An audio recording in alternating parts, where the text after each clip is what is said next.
주님께서 죽으시고 부활하시고 나서 약 40일을 이 땅에 계시다가 500여 형제들이 보는 가운데 하늘로 올려가십니다. 가시면서 몇 날이 못되어 너희가 성령을 받을 것이라고 약속을 하셔서 그 중에 120명의 사람들이 마가 요한의 다락방에서 모여 그렇게 오로지 기도에 힘쓰고 있었을 때 10일 후 오순절 날이 이르렀을 때 약속하신 보혜사 성령께서 임하시게 됩니다. 사도행전 2장 1절 이하를 보니까 오순절 날이 이미 이름에 그들이 다 같이 한 곳에 모였더니 호련히 하늘로부터 급하고 강한 바람 같은 소리가 있어 그들의 앉은 온 집에 가득하며 마치 불의 여처럼 갈라지는 것이 그들에게 보여 각 사람 위에 하나씩 임하여 있더니 그들이 다 성령의 충만함을 받고 성령이 말하게 하심을 따라 다른 언어들로 말하기를 시작했다라고 기록을 합니다.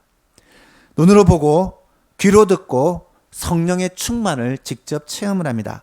오순절 성령 강림 사건으로 말미암아 이제는 예수 그리스도를 믿고 영접한 하나님의 백성들에게는 우리의 속에 성령께서 늘 함께 하심으로 인도하시고 보호해 주십니다. 뿐만 아니라 택하심을 입고 부르심을 입은 하나님의 백성들이 모인 교회가 처음으로 탄생하게 되어지고요. 이 교회가 성령 강림 사건으로 말미암아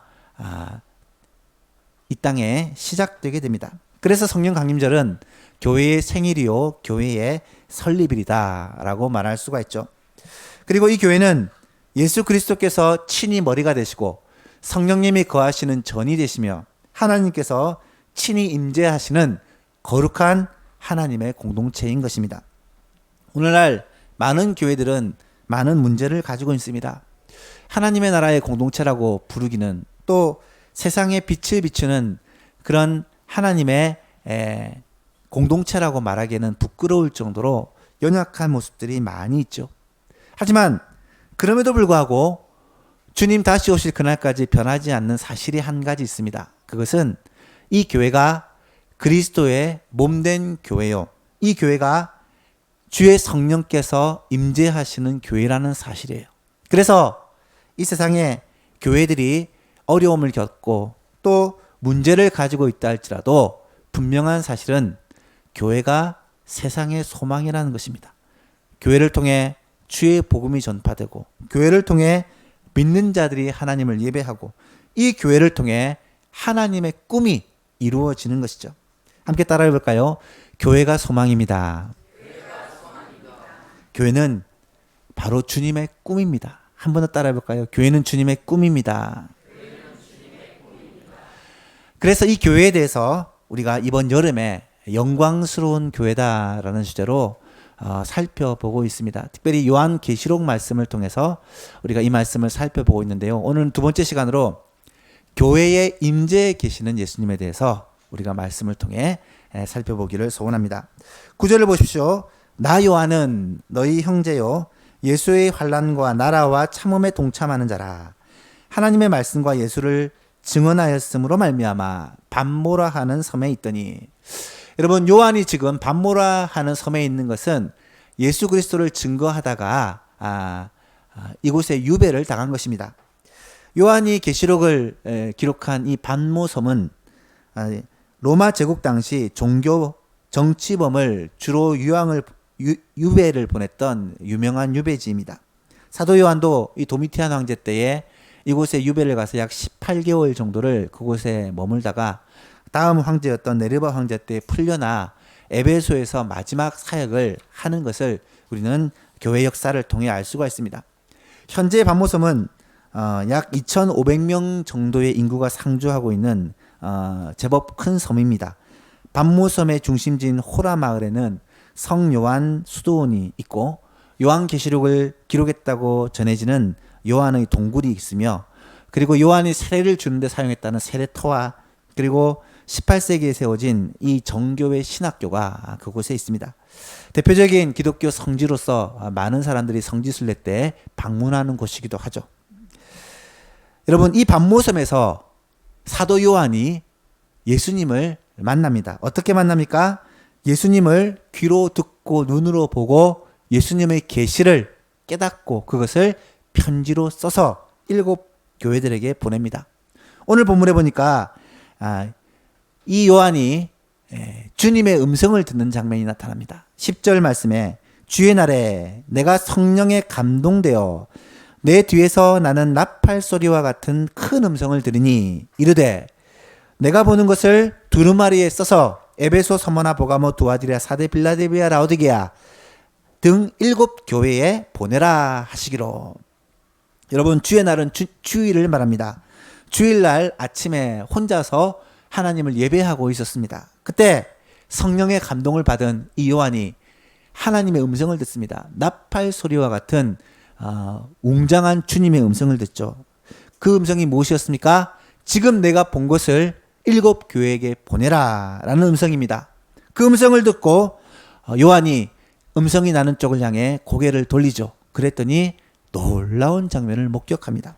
12절 이하를 보니까 몸을 돌이켜 나에게 말한 음성을 알아보려고 돌이킬 때에 7 금촛대를 보았는데 촛대 사이에 인자 같은 이가 발에 끌리는 옷을 입고 가슴에 금띠를 띠고 그의 머리와 털의 희기가 흰 양털과 같고 눈과 같으며 그의 눈은 불꽃 같고 그의 발은 풀무불에 단련한 빛난 주석 같고 그의 음성은 많은 물소리와 같으며 그의 오른손에는 7 별이 있고 그의 입에는 좌우에 날선 검이 나오고 그 얼굴은 해가 힘있게 비치는 것과 같았다.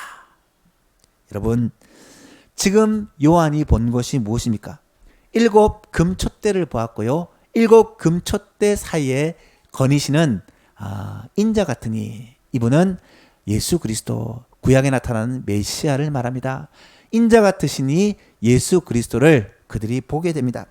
여러분, 사도 요한은 금촛대와 인자 같은 일을 목격하는데 내가 본 것을 7 교회들에게 편지로 써서 보내라는 거예요.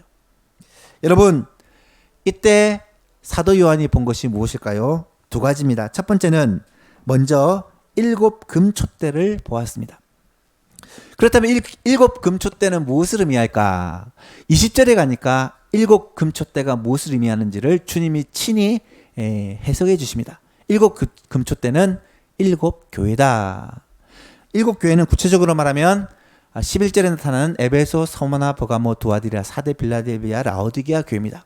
그런데 이 7 교회만을 말하는 것이 아니라 그 당시에 흩어진 많은 교회들을 다 함께 의미하는 것입니다. 뿐만 아니라 지금 이 시대 또 오는 세대의 가운데 모든 교회들을 가리켜 7 교회 가운데 포함한다라고 우리가 해석할 수 있습니다. 왜냐하면 성경에서 7이라는 숫자는 완전수로서 전체를 의미할 때 자주 사용됩니다.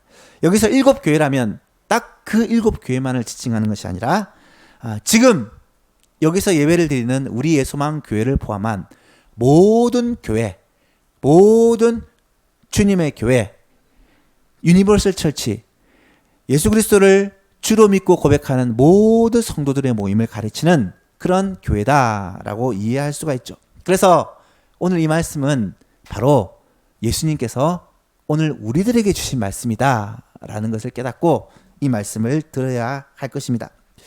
여러분, 왜 예수님께서는 교회를 가르쳐 금촛대로 그렇게 비유를 하고 계실까? 금촛대로 교회를 비유한 데는 적어도 2가지 정도의 이유가 있다라고 우리가 생각할 수 있습니다. 첫 번째로는요, 7 금촛대는 구약시대의 성막과 성전을 비추는 금촛대를 말하는 것입니다. 금촛대라고 할 때 오늘 우리들은 어떤 초를 상상할 수 있겠지만 이 편지를 읽는 유대인들은, 이스라엘 사람들은 자연스럽게 성전에 있는 그 금촛대 문호라를 떠올립니다. 왜냐하면 성막과 성전 안에는 이 금촛대가 있었는데 이 금촛대가 7개의 가지가 달리고 7개의 초가 등불이 있는 순금 등대였기 때문에 이 촛대를 자연스럽게 떠오릅니다. 여러분, 성막 안에는요, 또 성전 안에는요, 다른 빛이 일체 들어갈 수 없습니다. 단지 이 금촛대가 성막과 성전을 밝히는 거죠. 예수님은 마태복음 5장에 교회를 가리켜 세상에 빛을 비추는 교회다라고 설명을 합니다. 5장 14절 이하를 보니까 너희는 세상의 빛이라. 산 위에 있는 동네가 숨기지 못할 것이요 사람이 등불을 켜서 말 아래에 두지 아니하고 등경 위에 두나니 이러므로 집안 모든 사람에게 비치느니라. 이같이 너희 빛이 사람 앞에 비치게 하여 그들로 너희 착한 행실을 보고 하늘에 계신 너희 아버지께 영광을 돌리게 하라. 여러분, 교회를 빛을 비추는 존재로 말씀하고 있어요. 여러분, 교회가 비치는 그 빛이 무엇이겠습니까? 그리스도의 영광의 빛이고요, 복음의 빛이고요, 우리의 착한 행실의 빛이라는 것입니다. 이런 빛을 비춤으로 말미암아 사람들이 우리로 하여금 하나님을 보게 하고 알게 하고 주님께로 돌아와 하나님께 영광을 돌리게 하라는 거죠. 교회는 어두운 세상에 빛을 비추는 교회가 되어야 한다는 것입니다. 교회가 금촛대로 비유된 것은 세상에 빛을 비추는 이 역할이 바로 교회가 해야 될 사명이라는 거예요. 사랑하는 예소망교회 성도 여러분, 우리 예소망교회가 세상에 빛을 비추는 교회가 될 수 있기를 주님의 이름으로 축복합니다. 우리 교회는요, 이 세상에 빛을 비추는 교회가 되어야 돼요. 그리스도의 영광의 빛을 비춰야 되고요, 복음의 빛을 비춰야 되고요, 우리의 착한 행실, 우리의 선한 모습을 통해 세상을 밝힐 수 있어야 한다는 거예요. 우리 교회 때문에 이 염창동 지역이 밝은 빛을 보게 되어지고 주님께로 돌아오는 놀라운 역사가 있게 되기를 간절히 바랍니다. 우리 교회를 통해 이 지역에 있는 어두움이, 사단의 권세가 다 물러가는 빛된 교회가 될 수 있기를 간절히 바랍니다. 두 번째로요, 이 촛대가 금으로 이루어졌다라는 것은 의미가 있습니다. 왜 성전에 쓰이는 촛대를 금으로 만들었을까? 금은 아름답고 귀합니다. 또 금은 변하지 않는 속성이 있습니다. 교회가 그렇다는 거예요. 교회가 주님 보시기에 너무나도 아름답고 귀해요. 왜 그렇습니까? 교회는 예수 그리스도의 피값으로 세워진 교회, 예수 그리스도의 몸이기 때문입니다. 이 교회는 매우 귀하고 그리고 아름답습니다. 뿐만 아니라 교회는 영원토록 변하지 않아요.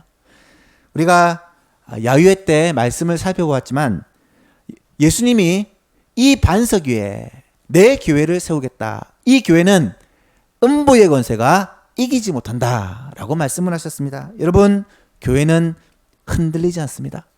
사단의 권세, 죄의 권세, 세상의 어떤 세력들이 이 교회를 흔들지라도 반석 위에 세워진 교회는 영원토록 흔들리지 않는다는 거예요. 왜 그렇습니까? 이 교회는 사람의 교회가 아니라 하나님의 교회이기 때문입니다. 우리 교회가요, 몇몇 분들이 모여서 기도하고 의논하고 그렇게 힘을 모아 교회를 세웠다. 물론 사실입니다만은 저는 확신합니다. 하나님께서 친히 계획하시고 우리 교회를 세우셨다는 것을 우리가 깨달아야 합니다. 예수 그리스도께서 우리 예소망교회를 계획하시고 친히 자신의 피로 값주고 세우셨다는 것을 기억해야 됩니다. 성령님께서 지금도 이 교회 가운데 임재하시고 함께 하시며 교회를 인도하고 이끌고 계심을 우리가 믿어야 한다는 거예요. 그래서 우리 교회가 귀한 겁니다. 그래서 우리 교회가 영원한 교회라는 거예요. 물을 떠난 고기가 결코 살 수 없는 것처럼 교회를 떠난 성도는 결코 살 수 없습니다. 사랑하는 성도 여러분, 예소망교회 모든 성도님들은 우리 예소망교회를 얼마나 귀한 교회, 금보다 귀한 교회라는 사실을 깨닫고 교회를 진심으로 사랑하고 교회를 위해 기쁨으로 헌신하는 모든 성도님 될 수 있기를 간절히 바랍니다.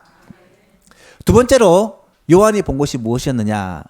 그 금촛대, 7촛대 사이를 거니시는 인자 같은 일을 보았다라고 성경은 말씀합니다.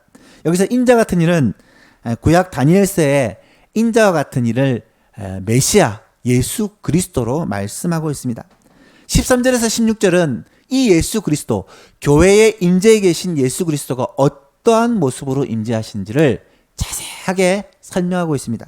먼저 그는 발에 끌리는 옷을 입고 가슴에 금띠를 띠고 이 촛대 사이를 거니십니다. 13절 말씀해 보니까 발에 끌리는 옷을 입고 가슴에 금띠를 띄었다. 여러분, 이것은 누구의 모습일까요? 구약에서 대제사장의 모습입니다. 대제사장이 에봇을 입고 대제사장이 가슴에 이 금띠를 띠고 업무를 하는 모습이에요. 뿐만 아니라 이 모습은 또한 왕의 모습입니다. 구약에서 왕이 다스릴 때 이런 모습으로 다스리고 있는 거죠. 여러분, 주님은 지금도 교회 가운데 영원한 대제사장으로 임재하고 계심을 믿으시기를 바랍니다. 하나님과 백성 사이에 중보자가 대제사장이에요. 백성들이 하나님 앞에 나아가기 위해서는 죄의 문제가 해결해야 되는데 이 죄의 문제를 해결하기 위해 제사를 드리는 사람이 대제사장입니다. 뿐만 아니라 하나님께서 백성들에게 복을 내려주기 위해서 제사장을 통해 복을 빌도록 축복하도록 구약은 말하고 있습니다. 마찬가지죠. 예수 그리스도 주님이 우리의 중보자가 되셔서 우리가 주님께로 나가고 주님이 하나님의 은혜와 복이 우리에게 부어지도록 하는 그 대제사장 역할을 감당하고 계시다는 거예요. 히브리서는 그 사실을 매우 강조를 합니다. 4장 14절에 보니까 그러므로 우리에게 큰 대제사장이 계시니 승천하시니 곧 하나님의 아들 예수시라. 히브리서 8장 1절에도 지금 우리가 하는 말의 요점은 이러한 대제사장이 우리에게 있다는 것이라. 여러분, 우리 주님은 지금도 대제사장이 되셔서 우리의 소망 교회 가운데 임재하시고 우리를 하나님과 화목케 하시는 분이심을 믿으시기를 바랍니다. 또한 주님은 지금 교회 가운데 왕으로 임재해 계십니다. 만왕의 왕이신 우리 주님이 교회의 왕으로 우리를 다스리시고 통치해 주십니다. 우리를 보호하시고 우리를 인도해 주십니다. 자기 백성들을 괴롭히고 핍박하는 자들을 주님이 심판하시고 고난받는 성도들을 긍휼히 여기시고 보호하시며 은혜를 베풀어 주시는 이 왕의 사역을 우리 주님이 우리 가운데 하고 계시다라는 것입니다.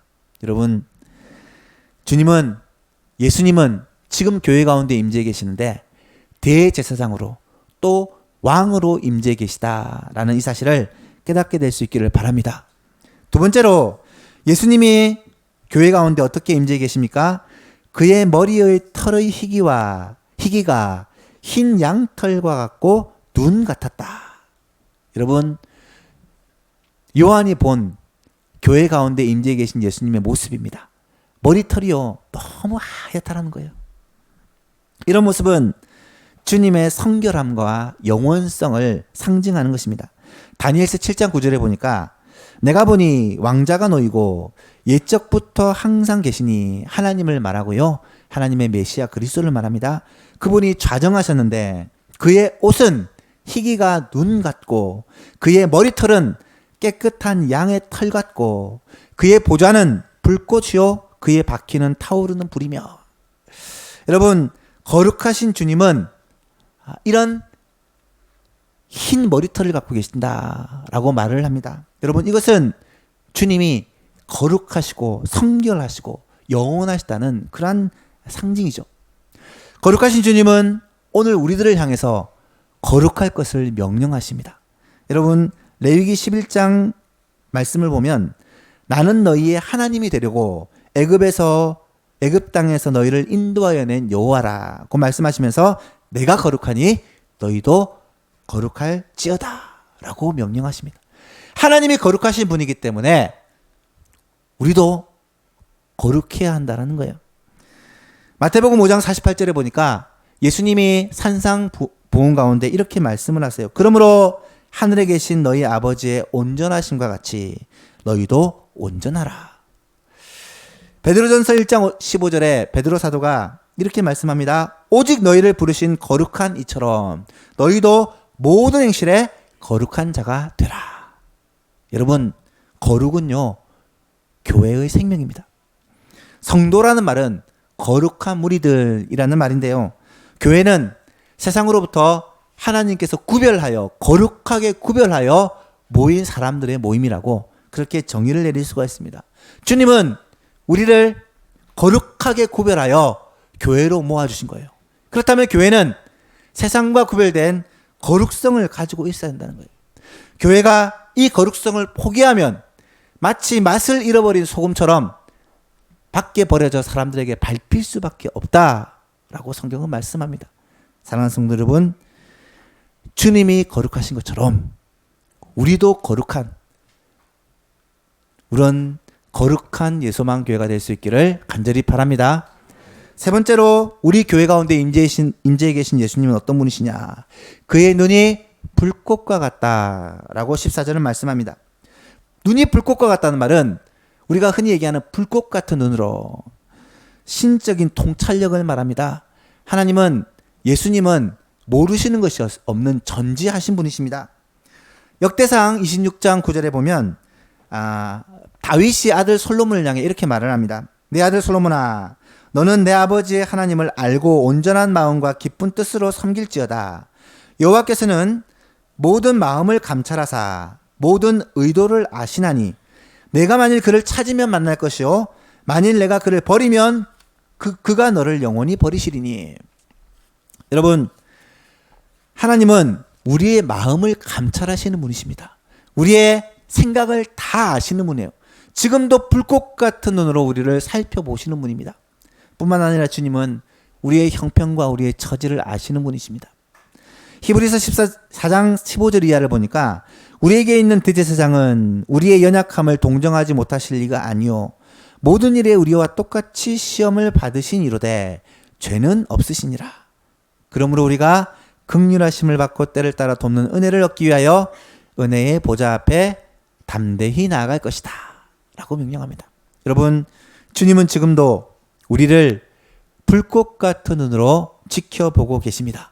우리의 형편과 사정을 다 알고 계시고요, 우리의 마음과 우리의 생각까지도 하나님은 알고 계십니다. 그래서 하나님은 위로할 자를 위로해 주시고 싸맬 자를 싸매어 주시고 치료할 자를 치료해 주시고 보호할 자를 보호해 주십니다. 우리 주님은 교회에 임재해 계시며 우리의 마음과 생각들을 다 아시고 불꽃 같은 눈으로 지켜보고 계시는 분이심을 믿으시기를 바랍니다. 또한 주님은 어떻게 교회에 임재해 계십니까? 그의 발은 풀무불에 단련한 빛난 주석과 같다라고 15절은 말씀합니다. 여러분, 발이 빛난 주석과 같다는 말은 심판주로서의 모습입니다. 그리스도의 능력이 견고하고 장차 그 원수들을 짓밟을 그런 하나님의 능력과 권세를 빛난 주석으로 상징적으로 표현하고 있는 것이죠. 여러분, 2000년 전 주님이 이 땅에 오셨을 때는 고난받는 종으로 오셨습니다. 우리를 위해서 자신의 생명을 주신 그런 모습으로 이 땅에 오셨지만 이제 곧 다시 오실 주님은 세상의 심판자로 원수를 밟고 승리할 승리의 주님으로 다시 오실 것입니다. 주님이 다시 오시는 날 교회는 이 주님의 온전한 승리를 맛보고 누리게 될 것이라는 말씀이에요. 다섯 번째로 그의 음성은 많은 물소리와 같았다라고 기록을 합니다. 15절 말씀인데요. 이 말씀은 에스겔 43장의 말씀들을 통해 읽어보면 하나님의 말씀이 많은 물소리 같다라고 기록을 합니다. 예수님의 음성이 곧 하나님의 음성 같다라는 말입니다. 여러분, 많은 물소리는 무엇을 의미하겠습니까? 많은 물소리는 불가항력적인 위력과 아무도 저항할 수 없는 강력함을 말하는 거예요. 여러분, 물이 얼마나 강력한지 아시죠? 바닷물이, 강물이, 많은 물들이 쏟아져 내리면요, 그 어떤 것도 그 물을 막아설 수가 없습니다. 하나님의 말씀의 위력은, 하나님의 말씀의 능력은 예수 그리스도의 그 말씀의 위력이 바로 이렇다는 거예요. 많은 물소리와 같이 아무도 거부할 수 없는 불가항력적인 주님의 말씀. 그래서 찬송가 70장은 이렇게 찬양을 하고 있어요. 2절에 이방이 떠들고 나라가 모여서 진동하나 우리 주 목소리 한 번만 바라면 천하의 모든 것 망하겠네. 예수님이요, 한 번 그 음성을 바라면 온 세상은 그 주님의 음성 앞에 다 무너지고 쓰러지고 망하게 된다는 거예요. 세상이 교회를 핍박하고 세상이 교회 가운데 권력과 힘을 가지고 짓누르는 것 같지만 주님이 그 목소리를 바라면 모든 것이 끝난다는 거예요. 주님은 그런 많은 물소리와 같은 강력한 힘과 불가항력적인 음성으로 지금 교회 가운데 임재해 계시다는 말씀이에요. 여섯 번째로 그의 오른손에는 7별이 있다라고 기록을 합니다. 16절에 보니까 오른손에 7별을 잡고 계시는 주님의 모습입니다. 여러분 7별은 20절에 해석을 하기를 7교회의 사자라고 해석합니다. 7교회의 사자는 특별히 7교회를 맡아서 하나님의 말씀을 증거하고 성도들을 돌보는 7교회의 목회자를 말한다라고 이해할 수가 있습니다. 여러분 저는 연약한 한 명의 인간일 뿐입니다. 하지만 이 자리에 서서 말씀을 전할 때는 한 사람으로서의 제가 말씀을 전하는 것이 아니라 하나님께서 예수님께서 지금 손으로 붙드시고 사용하시는 주의 사자로서 말씀을 전하는 거예요. 하나님의 말씀을 주의 사자로서 증거하는 것입니다. 여러분 그 하나님의 손에 붙들려 쓰임받는 주님의 사자 될 수 있도록 여러분들이 늘 기도하시고 도와주시기를 부탁을 드립니다. 한 사람으로서 물론 좋아할 수도 있고 싫어할 수도 있고 평가할 수도 있죠. 하지만 하나님께서 교회에 보내셔서 교회를 세워가시는 사역자는 한 사람의 모습이 아니라 정말 주님께서 사용하시는 주님의 사자다라는 것을 기억하고 여러분 그것을 위해서 기도해 주시고 그 마음으로 협력해 주시고 함께 동참해 주시기를 부탁합니다. 7번째로 그의 입에서는 좌우의 날선 검이 나온다라고 묘사를 합니다. 여러분 이 비유는 히브리서 4장에도 나타나는 비유인데 하나님의 말씀이 좌우의 날선 검과 같다라고 말씀을 해요. 무슨 의미일까요? 이 말씀은 하나님의 말씀은 한치도 어긋남이 없는 정확한 말씀이요. 또 우리의 심령과 골수를 찔러 쪼개는 예리한 말씀이라는 말입니다. 하나님의 말씀의 능력을 말하죠. 하나님의 말씀은 바로 이 교회에 주시는 주님의 음성, 주님의 메시지를 의미합니다. 지난 시간 우리가 교회에 말씀하시는 예수님이라는 제목으로 말씀을 살펴보았는데요. 지금도 예수님은 교회를 향해 말씀하세요. 지금 이 시간 예배 시간은 우리 주님이 교회에 말씀하시는 시간입니다. 우리는 주님으로부터 말씀을 듣는 시간이에요. 이 말씀이 좌우의 날선 예리한 칼과 같아서 우리의 심령과 골수를 찔러 쪼개며 우리의 마음과 생각을 감찰하며 우리를 하나님 앞에 바로 세우며 우리의 죄를 잘라내는 능력의 말씀이 된다라는 거예요. 하나님의 말씀을 좌우의 날쌘 검과 같은 예수님의 음성으로 듣게 될 수 있기를 주님의 이름으로 축복합니다. 마지막으로 예수님의 모습을 그 얼굴이 힘있게 해가 비치는 것과 같다라고 묘사를 하고 있어요. 여러분 힘있게 비치는 해를 바라볼 수가 있습니까? 해를 정면으로 바라보는 것은 불가능합니다. 여러분 이 해같이 비치는 이 모습을 요한은 이미 경험을 했던 사람입니다. 마태복음 7장에 보면 베드로와 야고보와 요한이 예수님과 함께 높은 산에 올라가서 예수님이 변형대사 그 몸에서 광채와 빛이 나는 모습을 요한은 보고 너무너무 황홀한 경험을 했던 적이 있습니다. 여러분 그 밝은 빛과 같은 주님이 지금 이 요한에게 또 찾아오신 거예요. 이 밝은 빛은 무엇을 의미하겠습니까? 주님의 영광스러운 모습을 상징하는 것입니다. 주님의 그 영광스러운 광채가 비쳤다라는 것은 주님의 영광이 지금 교회 가운데 임재해 계신다라는 말씀이에요. 여러분 놀라운 사실은요. 주님이 다시 오시는 그날이 되면 주님처럼 그 영광스러운 광채가 주께 속한 우리 성도들에게도 나타나게 된다라고 말씀을 해요. 사랑하는 성도 여러분, 주님의 그 영광이 오늘 우리를 통하여 세상에 비춰지는 그날이 오게 될 것입니다. 저는 교회가 바로 주님의 영광을 비칠 세상에 비치는 존재다라고 믿습니다. 우리의 소망교회가 그런 교회가 될 수 있기를 주님의 이름으로 축복합니다.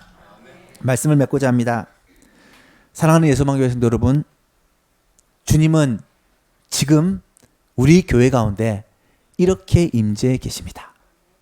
우리 주님은 우리 교회를 지금도 다니시며 살피시며 보호하시며 지키고 계세요. 연약한 자의 모습이 아니라 하늘과 땅의 모든 권세를 가지신 전능하신 하나님으로 우리 가운데 임재해 계십니다. 왕의 모습으로, 대제사장의 모습으로, 심판주의 모습으로, 또 불꽃 같은 눈으로 우리를 살펴보고 계십니다. 그러므로 우리는 그 주님의 전능하신 능력과 주님의 그 은혜 베푸심들을 모일 때마다, 주님을 만나는 이 예배 시간마다 맛보고 누릴 수가 있다라는 사실이에요. 사랑하는 예소망경도 여러분, 예배 시간에 나올 때마다 우리 교회에 임재하시고 특별히 이 예배 시간에 함께 하시는 주님을 기대하고 사모하며, 주님을 만나고 주님의 임재, 주님의 충만하심, 주님의 은혜 베푸심을 사모하며 나오는 저와 여러분 될 수 있기를 간절히 바랍니다. 그 감격을 우리가 날마다 맛보고 누리는 것, 여러분, 이것이 교회요, 이것이 신앙생활입니다. 여러분, 이 예배 시간을 통해 주님의 임재, 주님의 함께 하심을 맛보고 누리고 주의 성령이 우리 가운데서 충만하게 역사하심을 누리는 귀한 시간이 될 수 있기를 간절히 바랍니다. 함께 기도하겠습니다.